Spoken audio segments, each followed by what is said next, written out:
Repair work sa unang taytayan sa Mandawi ug Mactan nakasugat og problema kaganina nga nakamugna usab og kahuot sa trapiko.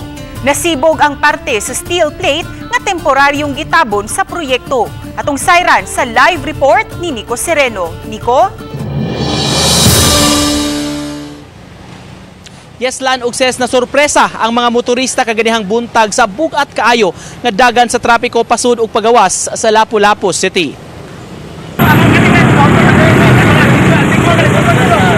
Kalbaryo kung mahulagway sa mga motorista ang kabugat sa trapiko sa First Bridge kaganihang buntag. Mabantayan ang dakong kang-as o sa kaparte niini habig na sa Lapu-Lapu City.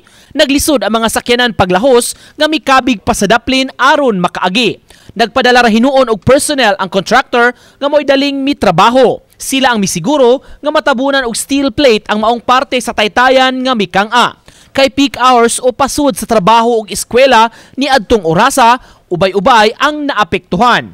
Matod sa DPWH 6th Engineering District, ang regional office ang miimplementar sa proyekto. Kini ang pagpa-repair sa expansion joint o kining mag-abot nga metal sa taytayan. Apan samtang wa pa mahuman, gitakuban una og steel plate aron makaagi ang mga sakyanan apan kini ang nairog. Sa pag-agi hinuon sa GMA Regional TV pasado alas 9 kaganiha, ni arang-arang na ang sitwasyon. Natabunan na pagbalik ang bangag ug nabalik na sa normal ang dagan sa trapiko pasud og pagawas sa Lapu-Lapu City.